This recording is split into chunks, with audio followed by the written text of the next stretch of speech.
First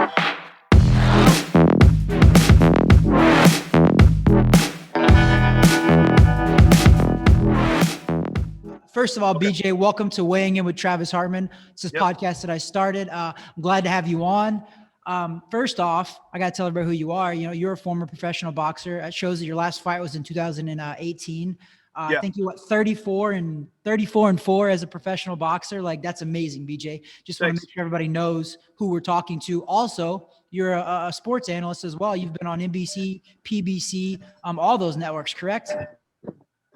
Right. I was on ESPN also for 3 years. I was the in-house studio with Brian Kenny. And then I went to NBC from 2011 to 2017. And I did a couple shows with Fox and a couple other shows like in between. But NBC was my main employer, and ESPN for 3 years before that. That's kind of how I got my job with NBC. That's amazing, brother. And I'm just going to tell everybody how I know you. We both fought on the same National Golden Glove team. I don't know when it was, 2001 maybe. I can't remember when it was, but we fought on the same National Golden Gloves team. I was in the National Gloves in 97, and then I lost.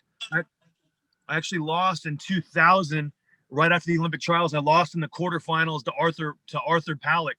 I remember that guy. Yeah, I probably shouldn't have been at 178 anymore. I was having a lot of troubles making weight, but I thought I could make it, and I lost to him in the I think in the semifinals, and he won the finals easy. But we had a pretty close fight.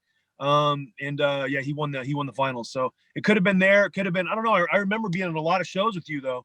Yeah. Was those fights in Detroit? What's that? Were those in Detroit? They were in Detroit. Yeah. Mm-hmm. Yep. That was it. It was 2000. Then that was my very first ever National Golden Gloves. It was 2000 in Detroit. Yep. Yep. I was at that one. And that was my last tournament at 178. And then I went to 201 and I won the U.S. championships that year. And then the next year again and the U.S. challenge. And then I turned pro in 2002. That's right. I think it was me, Chad Aquino, you, and a couple other guys were on that team. That's what I remember. Yep. But yeah, for sure. You're from Missouri, so we've seen you around quite a bit, obviously, growing up. Absolutely. But the reason why we're here, man, is pretty cool. You are now training a YouTuber. That's kind of the new thing now is YouTubers. So Jake Paul is fighting as the co-main event on the Mike Tyson versus Roy Jones Jr. undercard. I mean, talk about working with a YouTuber. I mean, this is your first kind of gig, kind of like doing this full time, right? Right. It is. I really don't have any interest in really training anybody, to be honest with you. Just kind of, I came into camp as a sparring partner for Jake, and I was a little too big for him, and I was just helping him with a lot of things, like as far as how he was punching, and he just wasn't, he's got a lot of athletic ability. I was really impressed with his ability and how fast he was, and how strong he was, and how hard he worked. The main thing. He had a wrestling background, and he was a running back in high school and football, so he was a really tough kid. But he wasn't doing a couple like little things right. And I was just helping him turn his punches over, bring his legs and his hips with his punches, and just make, connect his body with his punching power a little better. And he just really picked it up fast. And, me and Shane were training him in Big Bear shortly after. When I was sparring with him, I was kind of helping him on the mitts too. Yeah. I was doing the mitts with him every day because Shane was actually on family vacation for like 17 days that he had planned for like 6 months. And he didn't realize how big of a deal the fight would be in Shane's defense. And it was like, 30 days before the fight, he was gone for like 14 days.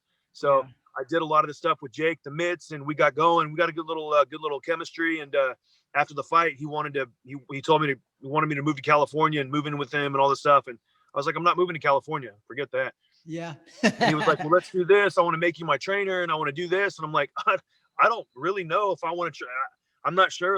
And then I said, I'll come out there for a little while and we'll work together and we'll see how it goes. And now here we are. So.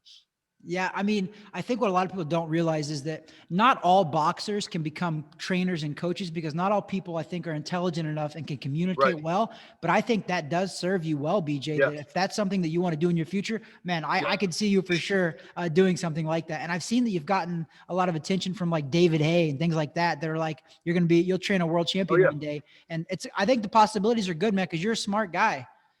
Thanks. I mean, David's a friend of mine, so I kind of paid him to say that. But I knew you guys are friends. He's been a buddy of mine for years, so I don't know if he really meant that or if he's just trying to be a good friend. But the truth is, I don't know if I'll train a world champion. I don't know if I will or not. But Jake is all I'm worried about right now, and he's in a really good spot for this Saturday. His weight's down. He's been really sharp. He's sparred over 250 rounds over the last 12 months with a lot of good pros in Vegas. That's amazing. I took him out of Cali. We went to Vegas. And, I put him in rough, man. We focused on the fundamentals. I focused on, jabbing off his back leg and really getting his body into his jab and taunting it and double jabbing and using the taunts and feints to set up the jab in the right hand and changing levels up and down. And I didn't really try to show him how to do a million things. Just I showed him how to do like 2 or 3 things really good. And pretty much anybody he spars now, he gives a lot of trouble to. And he sparred a lot of really good pros in Vegas. I'm not even mentioning any names, but a lot of really good guys that people are just shocked when they get in there with him. And, Michael Hunter himself, the heavyweight, he's like, man, I can't believe I'm shocked how good he is. He saw some of his sparring sessions with other guys who he respects. And he's like, I just can't even believe it. And all I got to say is the kid that Jake's fighting on Saturdays, he's in for a rude awakening. It's really not fair, but it is what it is. It's the business. So how many rounds is Jake's fight scheduled for? 6. It's scheduled. Is it 6 3-minute rounds? Yeah, 6 3s. Yeah. Mm-hmm. Oh my gosh. I think a lot of these guys, a lot of professional athletes in other sports don't realize how hard boxing really is until they step in that ring, because people think 6 3-minute rounds. If you think about it, that's only 18 minutes. Basketball players are probably doesn't sound long at all. It doesn't sound long. Yeah, it doesn't. But get in the ring. It's a long time. Man, it's tough to learn how to do it. It'd be tough for Nate to go 3 rounds, honestly. It'd be tough. He's not going to go 3 rounds. I'll do that right now. It's just, even if he was facing a guy at his level, which he's not. There we go. Yeah, it cut out for a second. We're good now. Okay, good. Yeah. What was the last thing you heard? You just started talking about Nate not taking anything away from him. I just said that it's just going to be, it's not fair, but this Saturday night, it's like he's fighting a guy, even if he was fighting somebody on his same level of experience, it'd be tough for Nate to go 3 rounds. It's just tough. Yeah. And, Jake is many, many levels ahead of Nate. And this Saturday, I mean, he's going to go in there, not just like in a telephone booth type of fight or not trying to, shoot haymakers. He's going to take him apart, like slowly and surgically until he knocks him out. It's going to be bad. I'm telling you. I'm not trying to hype my guy up. I've been seeing it for literally 8 months with everybody he's sparred. And Nate has between slim and none chance on Saturday night. And that's being biased, so. I think you're right. I think most people are going to take that as talking crap, but what they don't realize is guys like you know what you're talking about. Like me, we know what we're talking about. And that, I think I agree with you. I think that it's going to be different because Jake's been in the ring before as well. It's not like Jake's a veteran, but he's been in the ring and he knows how to fight. So I honestly think it's going to go less than 3 rounds as well. I think that'd be my prediction would be, I think Nate has got enough of an ego and he's tough enough that he's going to make it last a little bit longer than normal, but I don't think it's going past 3. We'll see. I just don't see, like, one thing I don't talk about with Jake at all.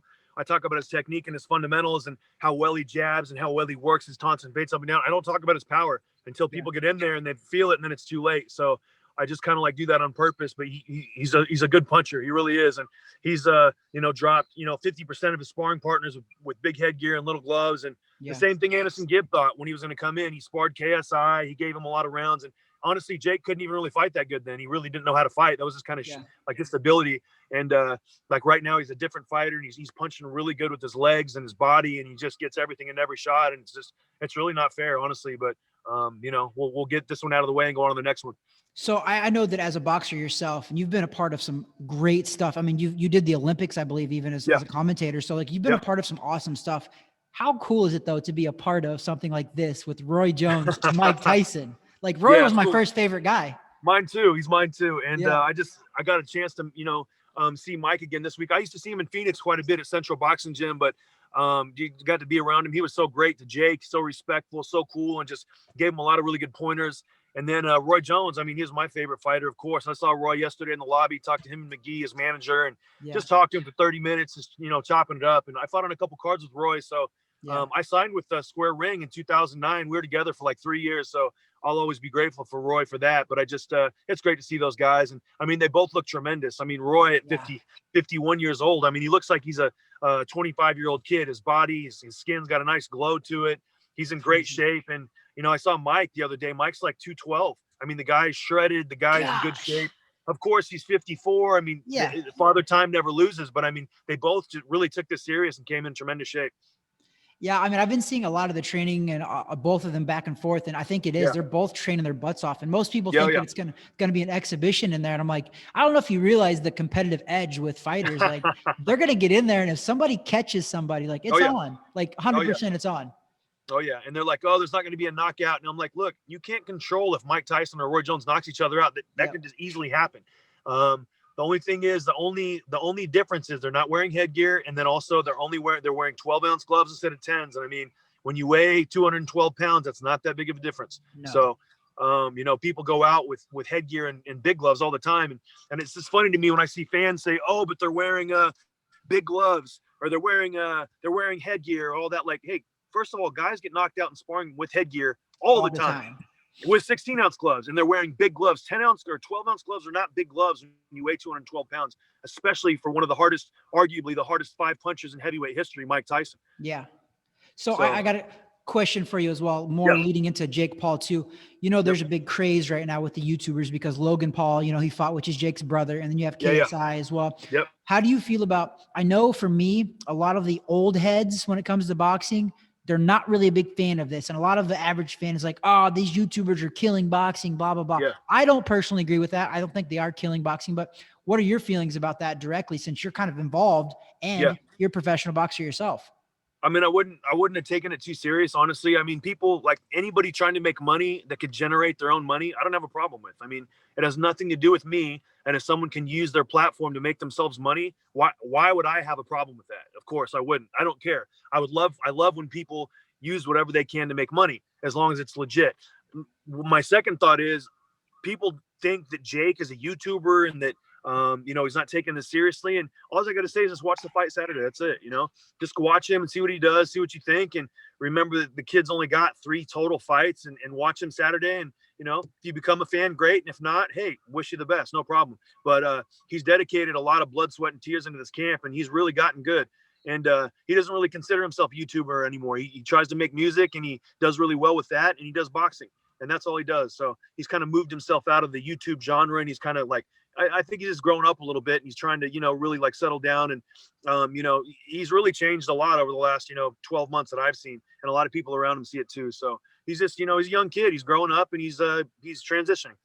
What do you see a future for him after this? Not looking past this, obviously it's tough. You don't want to do that, but you're an intelligent, responsible guy. Yeah. What do you have after this, you would think, for him? I think he's going to fight Logan. I think he's going to fight KSI. I think he's going to fight then UFC guys in the boxing ring. Wait, guys like Ben Askren. You think Jake's going to fight Logan? Yeah, I do. I really do. I think they both, they're both down to do it. Yeah. Yeah. Oh, wow. That would be massive. It's a big fight. And then you got the kind of the angle where there's the little brother with his chip on his shoulder. And still, it's mind boggling to me. Everybody thinks Logan's better than Jake. And I just, hey, let him think that. It's perfect. Yeah. So Jake's got a chip on his shoulder about that, because it's not the case. I don't care what anybody says. We'll see on the fight night, but I'm just going to kind of keep quiet until then. But, Jake wants to prove something. So it is what it is. Yeah. Is it such a different lifestyle for you right now, being a part of something like this? And like I said, I'm not trying to disrespect him by calling him a YouTuber, but I mean, that's what he was known for. I mean, the guy's got 20 million followers on YouTube. Yeah. What's it been like being a part of all of that yourself personally? I keep myself out of it. Like, I don't put myself in his personal life at all. Like I let him do his thing there. And when it's time to train, like he comes to me and we talk. I live with him, so I get a lot of it. But at the same time, like, I keep myself, one thing I learned to do as a fighter and also as a coach is to give a fighter their space with certain things and not be involved in every single little decision in their life. And I didn't like it when trainers would do that to me. Yeah. And I'm not going to do it to Jake. So, I definitely see it, but I don't try to, I answer when he asks me. I don't like try to butt in and tell him what I think about everything, unless it has to do with our fight. And that's it. All right. I just got a couple more questions for you before I let you go, since I got you here. One, your prediction for Jake versus Nate. You think it's not going to go 3 rounds? No, I'll be shocked if Nate gets the 3rd round. I'll be shocked. I mean, and I'll give him a lot of credit if he gets to the 3rd round, because we got a lot coming at him in the 1st round and the 2nd round. Yeah. I'll give him a lot of credit. What about Tyson versus Roy Jones? I got Roy, and I think Roy's, they're about the same size. People don't realize that right now. They're about none of them do. People don't realize that. You're so right. Like, they're literally almost exactly the same size. They're the same size, and the skill set is just such an advantage for Roy. Yeah. And you got to think too, that peekaboo style that Mike Tyson does. It's great style, but it takes a lot of energy. And he's not going to be able to do it for very long. I'm telling you that he's not. I mean, that whole windshield wiper back and forth, it's very, very effective, but it's very tough to do it for more than, a couple rounds, and especially at 54 years old, coming off an 18-year layoff, I just don't see it. He's going to have to catch Roy. I don't see it happening early, and I just, besides the Antonio Tarver fight, there's not too many examples where Roy was caught early, and that's a world champion, Antonio Tarver, very, very underrated champion as well, a very good fighter. So I just feel like Roy's got a lot of advantages. You see, what James Toney did to Evander Holyfield, and you see, what Roy was able to do to John Ruiz, like those heavyweights that were up there for a while, and you bring those lighter guys up, they just got a huge advantage skill set wise. And I feel like they're the same size. That doesn't mean Roy punches as hard as Mike. He doesn't, but he punches hard enough to where, if Mike hasn't taken a shot in 18 years, he can just as easily go. So it's that's how I see it. Yeah. So away from that scene, just real fast too. Yeah. What do you feel about Errol Spence and Danny Garcia coming next Saturday? It's a great fight. I've always been a big fan of Danny. He's always just come up like a little short in some of those big fights, giving away too many early rounds, like to Keith Thurman and to Sean Porter. I made money on Sean Porter. I bet Sean Porter. He was an underdog, and I bet Sean Porter would beat him just because I thought the style's right. Yep. I think a normal Errol would beat Danny pretty convincingly, but I just feel like with the coming off the car crash and the wreck, it's a very, very tough first fight back, man. It's very, very tough. And I just don't know. I like Errol in the fight, but like Danny's a live dog. It's definitely not a 3-1 fight given the circumstances. And I just, you look at the type of fighter Danny is. He's got the good right hand, that good left hook. You got Errol Spence as a southpaw, an aggressive southpaw. The problem Danny Garcia gets sometimes, he gets outboxed a little bit here at times. I think Errol's going to come right at him. And, Danny's best punch is that left hook. You saw what he did to Amir Khan with a lot of other good fighters with it. And I feel like he's got power, and it's a competitive fight, even though Errol's the favorite.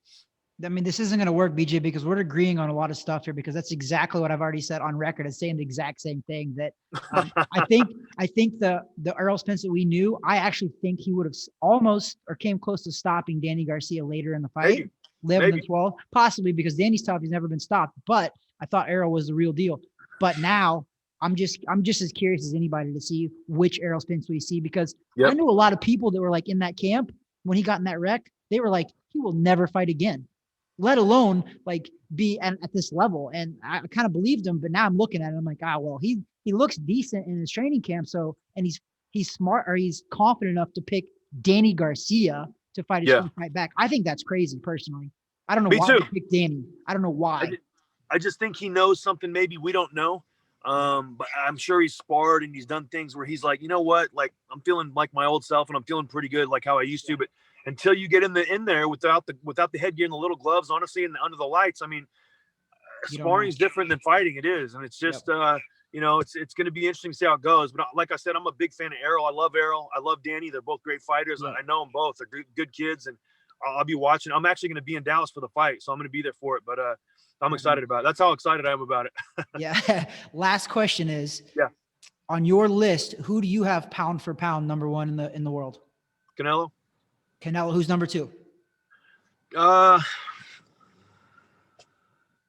Honestly, like, I don't know. I'm not going to say Crawford, but I know he's good. I feel like I got like, I don't know. I really haven't thought about the number two because it's not normally a question I get a lot, but the number one to me is Canelo based on resume. I mean, if you look at his resume, you can't compare Canelo's resume or Arslan De Lara and Floyd Mayweather in Triple G when Canelo was a 154 pounder, and then to 168, and then to 175. And Canelo to me is just the dog of the dogs of the world, and he's just the best. And I had Errol Spence ahead of Terrence Crawford before the wreck. I don't know how that'll happen, but I've got Terrence definitely up there. But I just feel like until he gets the fights with the other 147 pounders, I can't say it. 135 and 140, obviously, he's great.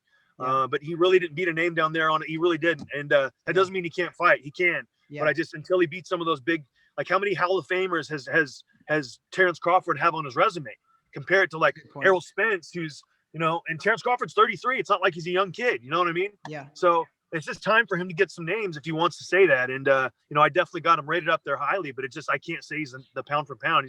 Canelo at 23 is fighting Mayweather and fighting Arslan De Lara and fighting, Triple G when he's 26. I mean, nobody wanted to get near Triple G. Triple G was the man whenever Canelo fought him. You know what I mean? Yeah. And even though I don't think he won the first fight, he came back in the second fight. I think the resume of Canelo just speaks for itself. I think without a single doubt, you're right on the resume, because I used to not be a big Canelo fan, but I would say the last 3 to 5 years, I've become a fan. The guy, Me if too. you know anything about boxing, he's the real Yeah. deal. But Look BJ, at his resume. yeah, I'm going to disagree with you though. I have Terrence Crawford number 1 and I have Canelo number 2. The reason why, I fought Terrence Crawford in the pros back in 2009. Okay. I fought Keith Thurman. I fought Jesse Vargas. I fought all the Chavez Jr., all those guys, Paez Jr. After I got out of the ring with Terrence Crawford, I was like, I told everybody, I said it on the radio, I was like, this kid's going to be great. Like, this kid's going to be great because of, it was his everything. He literally had every single thing that you could possibly want to have as a fighter. He had it all. And that's why I put him up there. But you're right. I think what's holding him back, though, is his promoter. I think that Canelo had a good promoter because it put him in there with the people that he was supposed to fight, because I think Terrence Crawford wants those fights. Bob Aaron's not getting him for him. I think he does too. I just think it's too tough of a deal. What network is it on? ESPN? Is it on Fox? Is it on PBC? Where's the fight located? Who's going to be the promoter? Bob and whoever's doing the show for Al Heyman. They don't want to work together. They don't want to co-promote. Like, there's a lot of stuff going on. Who gets the split? Who gets the 60-40? Errol sold more pay-per-views than Crawford has. He 100%. Did 300K twice with Mikey Garcia and Sean Porter. And Terrence Crawford's never done over 150,000. I mean, you can't get 50 when you haven't sold it. So there's a lot of things that need to be worked out. Yeah. Well, BJ, I won't keep you any longer because I know that I could talk boxing with you literally all day, brother. So, we'll do it again soon. We'll do it again. Yeah, absolutely. Thanks for coming on here, man. I really do appreciate it. Weighing in with Travis Hartman, man. We appreciate it. We definitely have to have you back, brother. But God bless you, man. Take care of business, and we'll holler at you later. Sounds good. Thanks, Travis. Thanks, brother.